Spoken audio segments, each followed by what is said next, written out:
connecting is to fuel your morning, right? Give you a little boost of energy with the food, but really to power your pipeline. And if you work with me, you know that I'm all about real numbers, real solutions, real programs, and I'm always listening for what is that buyer or that seller dealing with. Most lenders don't deal with sellers. I deal with sellers because sellers typically become buyers, right? So I'm going to give you a few lending updates because you need to know what's going on in the market. I'll also talk about the market challenges. What's impacting buyers right now? Like what's top of mind? The leads that you send me and the referrals that you give, what kind of creates that sticking point? Why do they stop along the way? So we'll talk about some of those challenges that they're facing. I want to introduce you to my Buy Smart framework. Like this is the way we need to do every single deal going forward. And then loan programs that help you win in today's market, a few tips, and then collect and collaborate as well. A little bit about me. So you saw my shirt, we'll work for loans, coffee, and referrals. That is legitimately me. But just a little bit about me. I was on the corporate side for 15 years with ADP. I know, automatic data processing. We see them on everybody's paycheck. So I was VP of sales for ADP and ran into probably one of those awakening moments during COVID and had that moment like, oh my gosh, I'm home with my family. I know them, I don't know them. My son's about to graduate from high school. Let me prepare this kid so he can be a productive member of society. And do I love what I do? And it was one of those very heavy moments for me. And I submitted my resignation. Didn't know specifically what I was going to do, didn't know what I was going to turn to next, but I know I needed family. And so that's where I focus. Who do I love working with? I love working with self-employed individuals because they have the hardest time understanding what's available to them, and they often check out, and they often pay too much. And so I want to help them realize that there are other options on the table for them. First-time buyers as well. It's the opposite end of the spectrum. They want to purchase, but have no idea where to start, but they want everything. So you have to kind of pull them back as well. And then investors. Investors are probably the easiest to work with because they already have a model, they have an idea of their spend, and they know specifically how they want to focus primarily. I'm also a trusted partner, evidenced by all of you here today, to focus on smooth, successful closings. If you've worked with me, even when we get down to the wire, my energy is probably like right here when I'm dealing with you. Inside, it's probably on a, we don't even know the number. But I believe in keeping it calm and positive until the end. I mean, and I just say that, and I can't say until, we close because sometimes it bleeds after that as well. But I want to make sure that it's smooth and successful, and I don't like surprises. You know that. You know that. Like, let's deal with those things up front. And then I'm super passionate about making mortgages simple and strategic and stress-free. It's not hard to lend. It's not hard to understand financing. It is difficult to deal with your emotions as you're lending and going through financing. And so that's where I try to keep things stress-free. So what drives me? You heard me talk about my family, that commitment. I have 2 biological children and then 2 stepchildren as well. So our kids range from 26 to 13. I don't have the 26-year-old. The 21-year-old though, so not that much difference. But 3 boys and 1 girl. And so that is my heart, that's my family, that's my passion. I do believe in the dream of home ownership. I think it should be everybody's right.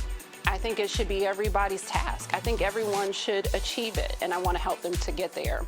I do believe there's a responsibility to educate and inform. So if your clients come back and say, Candice said, or Candice talked me through, or Candice showed me a regulation that, it's because of that educating and informing. I want them to understand what they're doing while they're in it. And then also I believe in the value of partnership and mutual success, because if you're not winning, then I'm definitely not winning either. So that's important to me. And sometimes you will win and I won't, meaning we won't work on the deal together. But if I can help you accelerate that deal somewhere else, better believe I'm doing it and I'm spending the time because of that dream of home ownership and mutual success. So let's get into lending, because everyone loves lending. But I wanted to show you what's kind of driving the market right now. So I don't know if this looks familiar to you or the buzz is going on, but rates are falling. Yes. So look at this 90-day trend.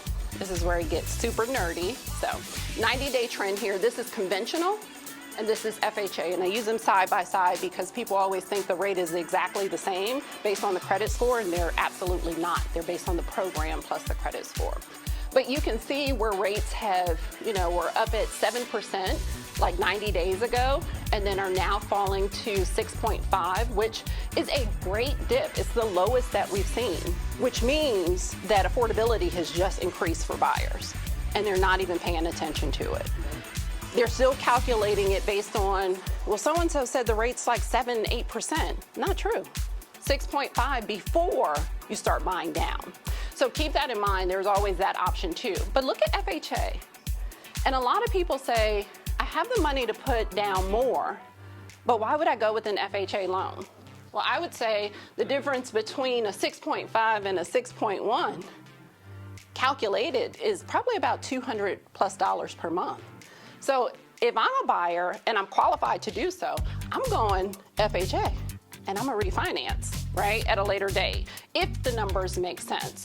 But you can see going down to a 6, most loans that I'm doing right now actually are in the 5s because we're buying down the rate. $2,000 more, I'll get you to a 5.75. Like, all of these things are kind of coming together, and buyers are saying, I've been sitting out of the market. I've been listening to my friends. I've been listening to my parents. There's always that influencer, right, coming in and has questions. Are you guys hearing the same thing and seeing the same thing? Yeah. Exactly. So we want to make sure that we spread the word regarding the rates falling, but also we want to make sure that they understand which is the proper program for them based on their affordability.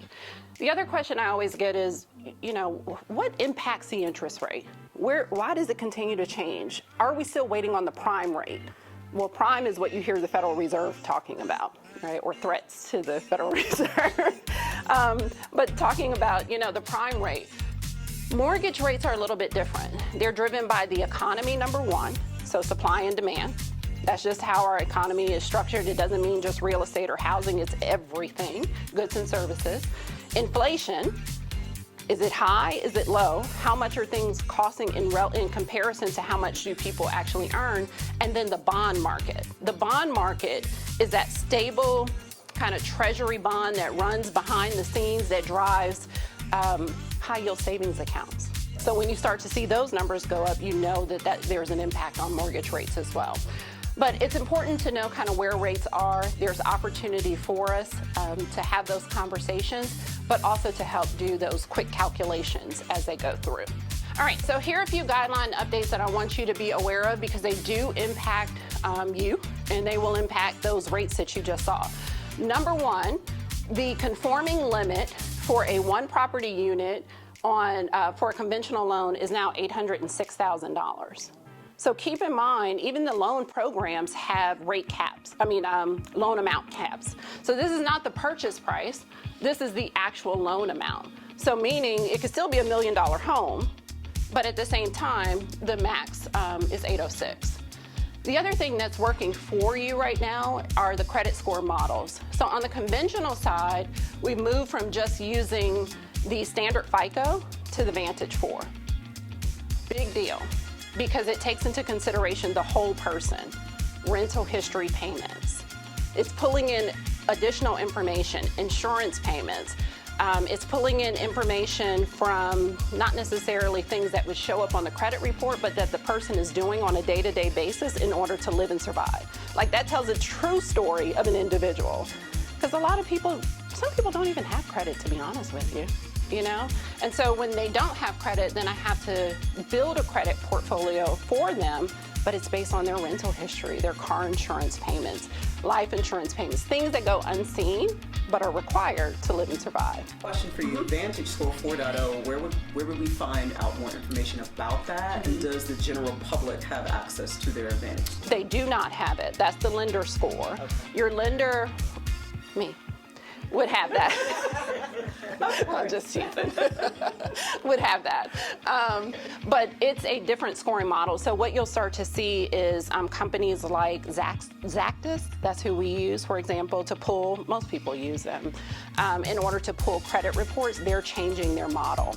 which we can pull in more information, and that's helpful, you know, overall. So that's a very big deal, especially on the conventional loan.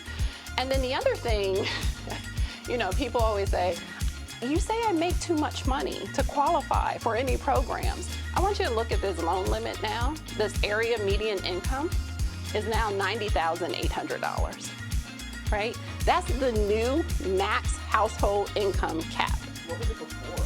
It was in the 70s. Yeah. It didn't make sense, right? Because two people making $35,000 a year, they were done. Right. So now it's up to 90, and then this is per household. So if it's just me in the household and I'm making 85, I'm good. That's a very, very, very big deal. So this is where programs like Home Possible, which you see mentioned here, which is a conventional program that's available for first-time home buyers at 3% down. Not the standard 5%. But they have to be a first-time home buyer and they have to hit this income limit. So if you ever hear me say something about, I know they've applied together, but I'm pulling them apart. I'm separating the borrowers to we just had this, Jackie, right? I'm separating them in order to get them to see who can qualify. I'm looking for opportunities like this to be able to get them extra funds, extra program assistance and things like that. All right, so those are conventional updates. On the FHA side, you will see here the loan limit on a single family for our metro, so it is based on the metro or the MSA, for our metro is $688,000. So another amount, you know, increase there on the loan side.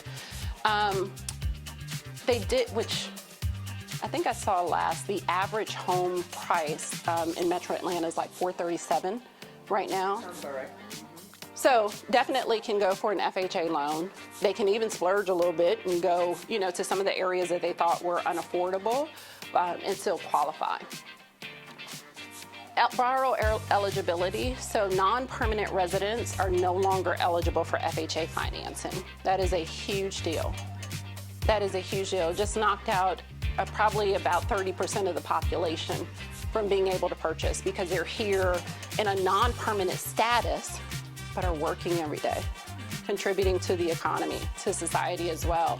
So keep that in mind that if you, and you might not know somebody's true residency or citizenship and things like that unless they share it with you, but keep in mind if you get that response, that's why, as of May, no longer eligible for FHA, which means essentially they're putting down more. Okay, and then this one I love. Yeah, and I know that states what it states, right? But I deal with a lot of dual people, expats, all of that, Yeah. Cancun. Is it non-permanent period, or is it that they could be dual? They can be Because dual. some of them are not permanent. Dual is fine because then they have citizenship here too. Yeah, they're fine. But if they are non-permanent, meaning their citizenship is still in Mexico, for example, no. Even though they've been here, they're working, they could be on a visa working and be, I hate to say fine, but no. Couldn't use that loan program because FHA is essentially a government loan, right? So the government has a little bit more leadway in saying who can use them or not. Yeah. And then this one here, which is a huge deal on the FHA loan side. So you see the deposits. There was a change to the unsourced deposit. How many times have you been in a loan process and then somebody provides bank statements and we say we need to source the deposit? And you're like, where you get this money from? I would get in your account yesterday. So unsourced deposits. So they did change the guideline because it could, before it was only 1% of the purchase price. That was like the threshold. So if it's a $400,000 home, underwriting is looking for anything over $4,000. They see that coming in and it's from an undocumented source, not a payroll source. And I would even say moving money from one account to another. Now they want a paper trail. They want that account statement too, right? So you can see this is now changed. Instead of 1% of the purchase price, it's actually 50% of their gross monthly income. So that's a big deal because it changed. If somebody's gross monthly income is $10,000, then now the threshold is $5,000 for them. So it's now applicable to the person as compared to the property. Because if I'm only purchasing a $200,000 home, you're gonna source everything. We're gonna be here all day, right?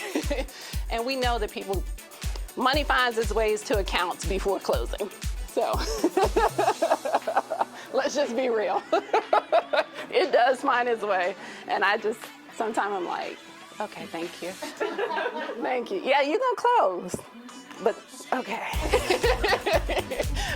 So VA loan guidelines, National Guard members are now eligible. So I don't know if you knew that as well, but another audience that you can begin to capture and to go after in order to see their eligibility. And then I bring up this last one for Georgia-specific loans. So there is the launch of the Peach Advantage Loan Program. Have you guys heard of that? So Georgia Dream has expanded now in like 3 different forms. So you have Georgia Dream, which is first-time home buyers, income caps, the standard. The Georgia Dream we know to be true. Then there's another one I want to tell you that is for repeat individuals. I don't need to be a first-time home buyer. It is in the state of Georgia. There's a higher income cap, and I can use it over and over again. And then here comes this one. So this one is a new program that gives greater down payment assistance.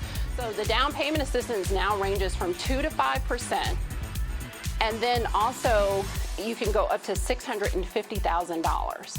So remember, the original Georgia Dream program was only based on your loan amount, your loan type. So FHA would have been 3.5%. That would have been the max that you could get as a second lien. This is now a new program that allows you to be able to get up to 5%. And then there are a host of county specifics. So I'm going to share with you on the QR scan all the county specifics, because every county has its own DPA program that can also impact buyers.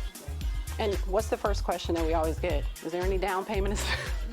Any credits? Any down payment assistance? It depends. It depends. Sellers typically are not asking, but I would say first-time home buyers, that's like code. Loan application, down payment assistance. Those things go hand in hand. So keep in mind that this one is a new one effective July 1st. You can check it out on their site as well for more guidelines and details. But the price does vary by county, but the average for our MSA is $650. All right.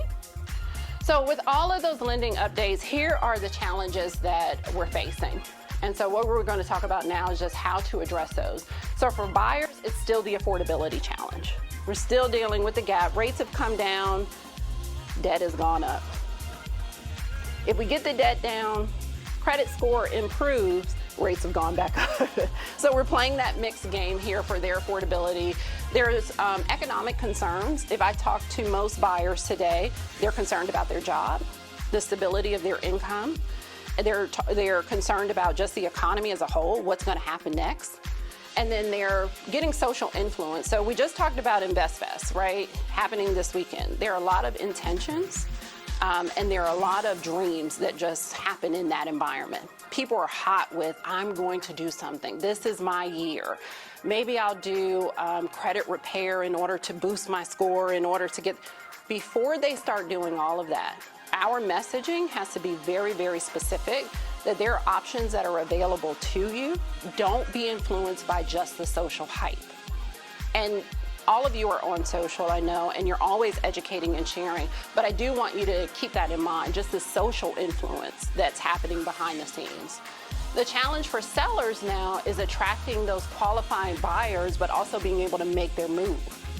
So how do I stand out now? Because there are more buyers that are eligible in the market.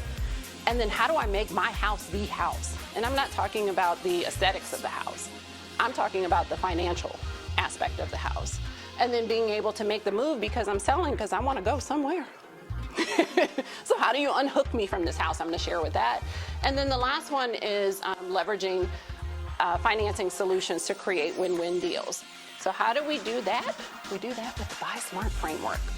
All right, so this is like my baby. This is the, I'll call it the solution that I've created in order to accelerate closing times, remove the unknowns, and be able to give pre-work to a buyer to be able to do exactly what they need to do now so they can prepare to buy later. And so what it does is simplify the process for them. For you, it delivers better prepared clients. So everybody in my database, I'm going back through and we're doing an assessment. Where are you? Why are you? How do you? In order to make it work. And then also we're talking about pre-underwriting conditions, but education behind it as well. So what does that feel like to the buyer and to you? Feels like this. In your home buyer consultations, you're confirming the goals, the timeline. I'm confirming the financial readiness. Invite me to those calls. Let's have that initial discussion to make sure that everybody's aligned and on the same page at the same time. Then we want to, based on what we hear, identify their readiness. Okay, so we got some credit we need to clean up, some debt we need to clean up. We have some credit that needs to be improved. We have some savings that needs to be accumulated. We have some gifts that we've never explored, like birthday, holidays coming up. Go fund your house, right? Prior to 60, at least 60. Pause that, Josh. At least 60 days prior, make sure it's in the account. But yes, you can do that in the same respect. People want to support your dream, but they don't know how. Credit optimization, I do not do credit repair in any way, shape, or form. But I do have solutions specifically from the credit bureau that allow me to calculate scores, if-then scenarios, time frame scenarios, pay down scenarios. So all of those things help me to say, you're at a 580. I really want you to get to a 620. You qualify at 580, but your interest rate at 620 is going to be so much more favorable, you can afford more house. So here's how you do that. And then give them that structure. And then pre-underwriting. So one of our partners that is not here today, her client is doing this process right now. And in one of yours yesterday that we started taking through, basically I've collected everything that I need to other than a contract to purchase. We've submitted it to underwriting. Underwriting is going to come back with their list of conditions. That list of conditions becomes everything that we need to do in order to do a smart purchase. We'll know specifically what activities they need to complete, what they're going to be sourced on, if they need a letter of explanation, what's the challenge behind the deal. We get all of that information up front. So then once we have that, which only takes 48 hours, by the way. So we're not talking about days and weeks and things like that, but 48 hours to get the information. Then we're talking about being able to purchase based on their financial goals, what we know they can afford, what's going to close at the end of the day. But then also you have that client, that lifetime client. And I think for all of us, you know that people only stay in their homes 3 to 5 years, if that, before they're ready to buy again, or social tells them they need to invest, right? Yeah, you own a home? Oh, it's time for you to invest. So we want those lifetime clients. I want you to think about who's in your CRM that's on the fence about buying. Who's kind of like teetering back and forth when really we could just have a conversation, get the information, and then knock out the unknowns. Because that's typically what it is. They're scared. They're nervous. They think you're going to shut them down. They think there's going to be judgment. Whenever I get on the call, the energy changes. And I'm like, why are you mad at me? I'm actually a nice person. But I think it's the financial context. Oh, you want to look at my numbers. Oh, you want my bank account information. And I tell people all the time, when I look at bank statements, I'm looking at balance, I'm looking at deposits, I'm looking at time frame. I don't care that you went to QT. I don't care that you DoorDash every day. None of that stuff matters because we're all people of convenience. So think about who's in your CRM that's on the fence that could benefit from the solution as a whole.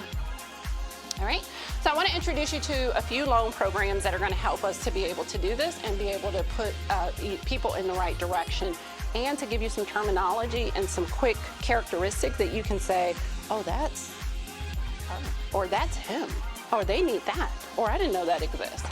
All right, so on the buy side, 100% financing. This is an FHA government loan that requires no down payment up front. So the only focus is on the closing costs. We wrap the down payment back into the loan. So it becomes 100% financing. Say FHA is 96.5%. That's the FHA component. Down payment is 3.5. We are financing both together at 100%. So down payment's been eliminated. What it does it increase their monthly payment? I would say yes, slightly. Slightly, because rather than based on 360 months like a standard mortgage, it's based on 120. So it could be an extra $100, $200 max, I think is the highest I've seen, added to the down payment. But a lot of people are like, I finance everything else. I mean, why wouldn't I finance a down payment too, right? If they want to get into the home. I've seen this used strategically with people who make minimal income, and I've seen it used strategically for people who make tons of money. But they know the power of their credit, and they know the purpose of money, right, and the financing behind it. So they are using the second lien in order to finance that down payment portion. So moderate income, there are no income caps on it either. So that's the great part about it. No geography limits as well, because you know most of these programs will say you can do this, but you have to live in this area, which typically nobody wants to live in that area, but they're trying to drive people there. I would say this is also for someone who has limited assets, and I say a minimum of $5,000, and I tell everybody you need to at least have $5,000 sitting somewhere accessible to you when you start talking about purchasing a home. One, you're gonna pay an inspection. Two, you got an appraisal. Oh, and you got a down payment now, you know, so, and earnest inspection and appraisal, you already spent, right? So think about that part as well. I tell them at least a minimum of $5,000 in accessible funds, and then also a 580 credit score. It's an FHA loan, so 580 is the minimum. Of course, the higher the credit score. Think every 20 points, there's a different tier. Different loan level price adjustments, LLPAs, if you ever hear that terminology. Can be used on single family, duplex, FHA approved condo, or manufactured homes. So house hacking, of course, people love to talk about. Social influence behind it, best way to get started. You could use a duplex in the same respect. Get credit for the rent on the second half, just like an investor would on a rental property, and then be able to qualify for the home as well. So 100% financing is a definite opportunity for most in the market today, and something I would actually lead with in conversation. To me, when I think about moderate income, I'm thinking about somebody that earns, you know, $50,000 to $60,000 a year, who can absorb an additional $100 to $200 a month because they are financing their down payment. Not the person who is barely gonna make it with just the mortgage, taxes, and insurance. They're already like, you know, it's 57% on the back end. I'm like, you're not gonna, I mean, you're gonna be here 2 years. Yeah, exactly. Yep, so that moderate income. Tracy, your client, Ms. Williams, she used it. And I think I closed her in, 24 on that one. I think she had a 7-point-something%. She was at the high of the market. I refinanced her at the beginning of this year, and she's at a 5.3. And she was like, best decision I ever made, because she didn't come out of pocket with, and that was what, a $600,000 thing? I think it was almost 6. Yeah. She had, I mean, think about her down payment. Would at least been $20,000. She was like, no, that's what credit is for. So it's definitely a great opportunity. And then always, you know, I pay attention after we close to go back and to refinance appropriately, save money where we can. What's the window for folks to look at refinancing? 6 months, 180 days, if with the same lender. Cut the camera, Josh. If with the same lender, 180 days. If you go to another lender, they don't care. They're going, what? The refinance. Yes, they did too.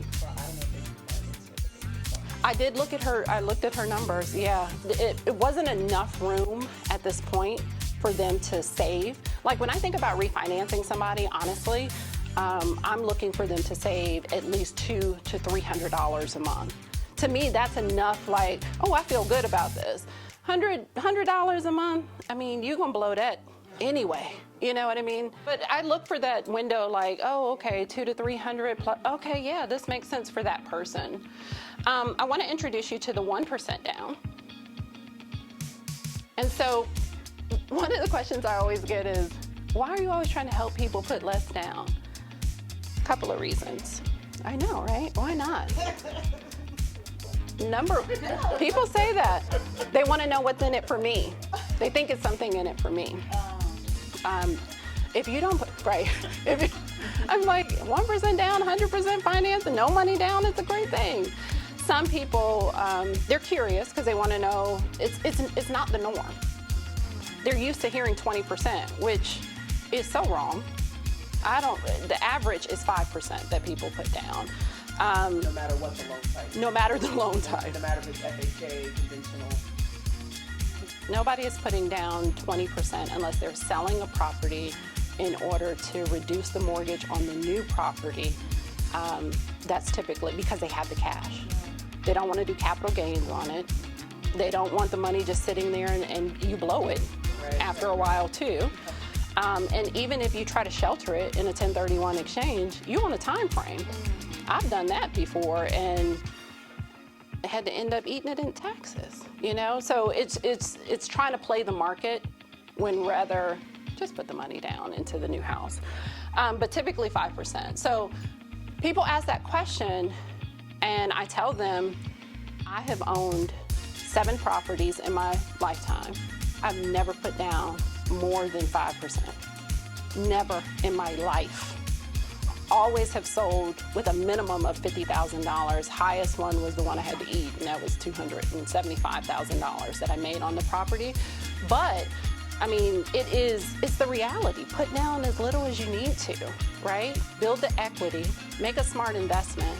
When you see banks popping up, retail, Starbucks, that's the area that you need to start looking at, right? Not what's convenient, not what your parent has told you, not the other scenarios. And put down as little as you can so that you can do the other things that are necessary as well. So this one is a little bit different because it's conventional.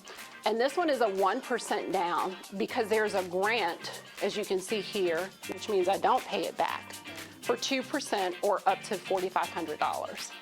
The max purchase price is $375,000. So I would look back in your CRM, anybody, and this is what I would say, where they are in a low to moderate income, because they're purchasing in the $300,000 range, right?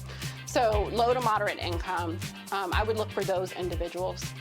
Look for listings that were under $375,000. And then long as they have relatively low debt and a minimum 620 credit score, then this is the program for them. So 1% down is equivalent to their earnings. You see what I'm saying? Like, people can relate to that. They can understand that, so 1%. Single family, condos, and manufactured homes as well. So all of those are eligible.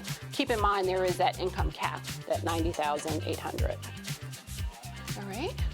So on the buy side, this is one that people don't know as well, and this is called the link loan. So this is a newer loan to the market, which is the underlying loan is an FHA loan. However, it is a shared equitable interest loan, meaning you own it with the government for a 3-year period of time. So it is not a lease purchase because I get the equity calculation in the property. It belongs to me. My name is on it. It is 40 years for financing, so not 30. So my payments are a little bit lower because I'm stretched out over an additional 10-year period of time. It does have a 3-year residency requirement, and it's for buyers who they consider not quite mortgage ready, which is almost everybody. So not quite mortgage ready. It does require ACH payments for their monthly mortgage. So it's not like it's due on the 1st and you're gonna pay on the 15th. It's not that kind of mortgage. we're gonna withdraw on the 5th of every month kind of loan. 600 credit score, 660 for self-employed. Longer loan cycle because it is in coordination with Trio. Trio is the lender that actually does the coordination with the loan behind it, but a 45-day loan cycle. So I want you to think about buyers who are first-time home buyers, self-employed, college graduates, just getting that first job, no job history. Remember, most guidelines are looking for what did you do for the last 2 years to qualify for today. I was in school, right? So now we're pulling in information regarding that. Individuals that are student loan burdened. Well, that's a lot of people. Now, the difference between this loan and a traditional FHA loan is that we have to take the payment that's on their credit report. So we're not assuming a 0.5%, which we typically do on an FHA loan. We're not going in and asking you to go in and get a payment plan that's $50 a month so I have something to document. We have to take what's on the credit report. If you know, like I know, everybody has 0 on their credit report because they've been in forbearance. So it's an opportunity to get those individuals in and not have their DTI inflated. We just had one where the DTI was inflated by, what was it, $1,200, I think, per month because of just student loan calculation, even though she's not repaying it at this time. But by guideline, we have to use it. So another type of program that would be similar. The DTI on the back end cannot be more than 38%, meaning that think about 40% of their gross monthly income goes towards their mortgage and all of their debt. So this is lean debt. This is somebody who is not overwhelmed financially, but just, I don't have all the pieces to tell the full story in order to get started. And then other credit issues, like they've had, I would say a couple of collections that they've either settled in the past or collections that are still outstanding that we need to just have them go in and we take the payment that's listed there, the last reported payment, which could be 5-10 years ago. But it's a great opportunity to get people in the door. They just have to realize that there's a shared responsibility for the property for 3 years, and that there's that residency requirement if they leave prior to, it's a 2% penalty. Meaning they sell the property, they then owe back 2%. What happens after 3 years?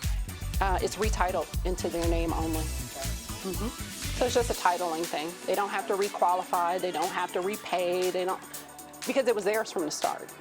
And the 3 years really shows like their commitment and them agreeing to have their payment auto-drafted. Yes. It really shows that. It creates the discipline. That's right. It creates the commitment.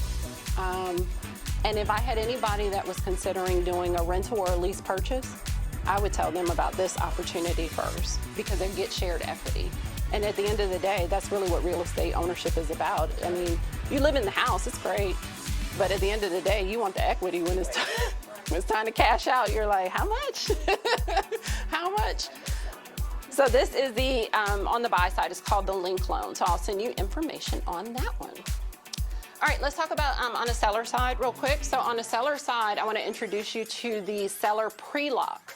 So this is an amazing program because look at rates. You saw the 90-day trend, how they're falling. This gives the seller the opportunity to pre-lock the rate for a future buyer. So I'm listing my house today. I want to sell my house. I'm going to lock the interest rate today at 6.1. And then I'm going to market my house.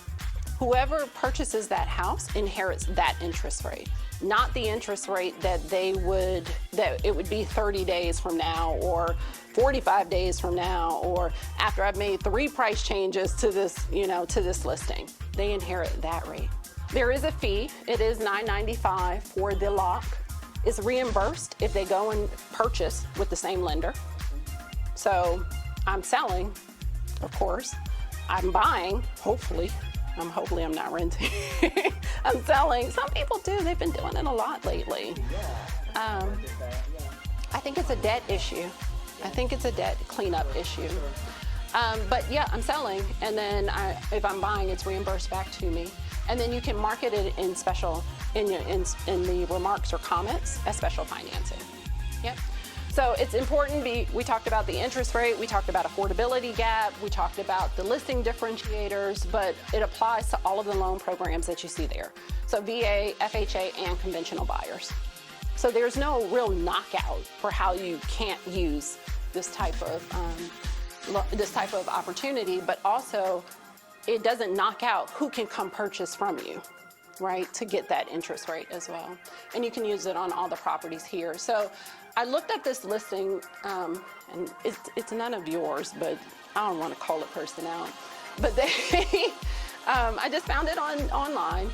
But the list price for the property was $400,000, and it was 37 days on the market. They had done 2 price changes that were equivalent to $10,000 drops. So think about that. You have the opportunity to either pre-lock the rate for an individual and pay potentially $8,000 in pre-lock costs, but then at the same time, you just took a $10,000 hit and continuing to take hits, right? So if you think about that, it's a real game changer for sellers and for you, so that you don't have to keep taking hits on the listing price, because that's the first thing that happens. We need to have a conversation in order to, reassess the numbers here. So this is a better opportunity to do that. You have a question? You look like you like, yes. He's like, it's 27 people I'm about to call. All right. And then buy before you sell. So another listing program. This is another great one for sellers who are ready to make that transition. So it operates similar to a bridge loan, but with a guarantee, right? So you can tap into the equity up to $500,000 of equity in the home. You exclude the payment on the existing home in their debt calculation to purchase the new home.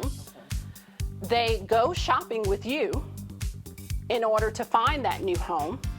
They purchase the home using the equity tap that they just did, pay their down payment, closing costs, everything. This property is still sitting here. It will be purchased, you can still list it, but it will be purchased if it is not, it'll be purchased by the lender is what I want to say, if it is not purchased by an individual in 6 months. All right, question about that. Go ahead. So the purchase price by the lender, if it's not over 6 months, what is that purchase price based on? It's the fair market value, and it is predefined before you even go to into your purchase agreement. Right. So it's not a surprise factor at the end, but predefined up front. You did say you were going to move. Yeah. So basically that's what it does. It allows you to tap the equity. It'll give you that guarantee, because think about it, sellers want that peace of mind as they're making that transition. It creates a no contingency on their offer. Right, yeah. Right? And it gives them a secure place to land. And they land. Like they fully see themselves leave this house and move into this house, step back from that house with a guarantee, knowing that it was always working at the same time. And then for you, you get to buy and to sell. That part. Yeah. Yeah. Yep. So single family residence, and then condos as well. And I always put that FHA approved caveat in there now. A lot of them are not, and Jackie and I just went through a single unit approval, because we can do that as well, right? So the community may not be FHA approved or has expired, but you can do a single unit. But the HOAs, that's a business in itself. If I ever figure it out, I'm gonna call you. They make it hard.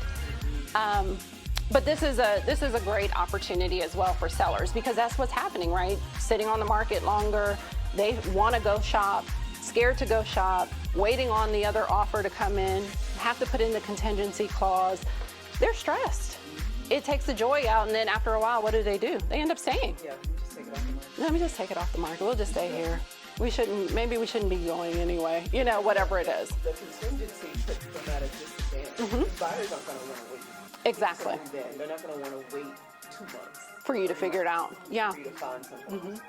So this is a great way to be able to tap in, but also to go shop, keep the energy high, find that property of their dreams, show them that there is an offer on the table for their property currently, still give you the opportunity to list, to market, to get that number or higher, and keep it going. All right, any questions on that? All right, so those are the 5, I think it was. Feedback? Good, good, good. Remember, the challenges we talked about were the buyers being at a disadvantage, right, of affordability. How do I put down less? How do I get in the door? That's all they really want to know. So we talked about 3 options that help them to put no money down, 1% down, or to be able to go in with a joint agreement and get kind of indoctrinated, right? On how do I own a home? How do I pay on time? How do I overcome some of the challenges? Give me time to clean up maybe some of the debt or build the work history or all of those things, right? So they have that opportunity. And now sellers have another opportunity. They can entice people to come to them with the pre-log. I think that's a huge opportunity because you can see rates are trending down, but if you know, like I know, rates go back up, right? So if I can lock it for a period of time, that helps me. And then the other one is to be able to tap my equity, to be able to move, have that guarantee, breathe, live in my new home, no contingencies, and still be able to get market value for my home. All right, so winning contracts, a couple of things I want to emphasize. So when we do all of these things, you have that Buy Smart framework. You have loan programs that actually help you to be able to propel the deal or move it forward or speak to the buyer's need. Contingency timeframes should look like this. So 10-day financial contingency at max, because we already know this person. We've already gotten all their data. We've done the pre-underwriting. We shouldn't have any issues. We're going to go back and talk about what they are. So if it's more attractive to you, then you could even do less than 10. Now don't go do 2, because I know you. I know you. If we've done a lot of the pre-work up front, right, and this buyer is like stellar, they're financially fit, high credit score, blase, right, and there's no red flags, could there ever be a possibility where there could be a 0-day financial contingency? Yeah. Because you've already done it. Right. As long as we use the framework where we pre-underwritten. That's right. I'm comfortable with that 100%. Yeah. And it's really about getting the buyer to understand their part in that journey, right? Because we know, and we can articulate the why, but the buyer's like, I'm gonna send you the document tomorrow. Let me, you don't want that bank statement, you want the one that's coming next month. No, I want what you have, right? I want what you have right now so that we know what we're dealing with. But yes, it could be. Appraisals, I know we're still using 14-day appraisals, but honestly, I'm seeing appraisals come back in like 5 to 7 days. Yeah. They're coming back super fast. So 21-day close, it should be our standard. Like we can use that, no problem, no issue. Technically, you need the disclosure days, right? You have to have 3 days on the CD. So I would say, and you know this, I've done a 10-day close. But it just depends. It has to be together, right? So I would say use these as your standards, just, a little bit of protection and coverage there. Property review, I ask that you share properties with me as you're out looking. Like I'm that person. I want to run the number. I want to run the numbers. I want to tell the person, I know you love it. Taxes are $600 a month on this property. Oh, wait a minute. I didn't know that. I got to pay that too? Yes. The HOA fee, right? All of those things. Yeah. So that way we can check for eligibility. One, what program are we going to use? Because I want to know that immediately. I see the property, I know what parameters it falls in, and I want to be able to talk about eligibility for program, but then that financial clearance. The lender call. Please, please, please include me on your communication to the seller's agent. I want that introduction. Yes. I want the opportunity to speak to them. it's worked wonders. I don't have to pull you back in, and I can talk to them, and they're okay with that. Or sometimes they just want to hear me say, it's good. Yeah. They're good, yeah. I'm excited too. Why are we still talking? Sign the offer. And then remember, we talked about listing the private comments there. Like, please don't leave that blank. Lead to the financing solution. Mention me as the lender that they can come to ask questions about whatever, so that they can get whatever comfort level they need in order to know that, yes, this is a real opportunity. Know that I will never disclose information about the person's finances. I do answer a lot of questions, just yes and no. But I never share anything about their household, their status, their money. Are they qualified? Yes. Have they been through pre-underwriting? Yes. This is beyond AUS approved. So you all know what AUS, automatic underwriting system, automated underwriting. This is beyond that. This is literally going to underwriting after AUS in order for conditions to be approved. So by that time, we know, like, we know who we're dealing with as well. All right, the other thing, everybody is pretty much using the mobile app, right, for the referrals. So these are just screenshots of different aspects of the mobile app. So you and I have a co-branded app. In that co-branded app, you can invite a client to prepare to apply for a mortgage. You can send it via text or email, put all their information in, send it. It automatically sends your information and picture and sends my information and picture. They know we're a team and we're waiting on them. Then I'm reaching out to them because I get a notification instantly saying so-and-so has shared the app. And then it says the buyer has applied. So then I get that side of it. You can see here that I have the ability to share directly as well, so with the buyer, but also partners. And then this is the profile view that I see on applications and things coming in, tasks, but the buyer will see this as well. If you have any task, they will show up there as also. Immediately when they apply, tasks are being sent to them. Auto, ID, you know this, right? ID, and you're really good about it. You get every alert. But ID, bank statements, pay stubs, anything, they have that information already at their fingertips, so they can never say that they didn't know what was needed next. Never. And you can always look and say, you submitted, the application's still in pending status. You didn't even submit it. No, I submitted it. No, you didn't. Yeah, did you hit it, right? So you can see that. I just want to encourage you to use that. That way we can all keep track. And then as they go through the stages of the loan process, you're alert. You get alerts. So for you, for example, with the family that's closing next month, you're getting all of those updates as they went through processing, underwriting. So their next stage you see on there is clear to close, right? So you get to see all of those. And every time Lynetta sends a message, she's like, thank you. Thank you. Thank you. All right, just a few more tips. So social media and digital marketing. So share and tag each other on any financial insights, success stories, and testimonials. I think I'm attached to most of you on Instagram. I'm Candice Loans for Homes. So definitely social and digital marketing. I'm going to give all of you access to a system called Total Expert. So you can create your own flyers. You can do your own property listings. You can do your own loan program overview, batch to your CRM. So I'm going to send that over to you as well. So the goal is just to make it easier, more efficient, and just a click of a button. Because really, that's how fast we have to move in this environment. The other thing is hosting first-time homebuyer or seller workshops. I would even say self-employed as well. If you ever want to do that, collaborate together, please let me know.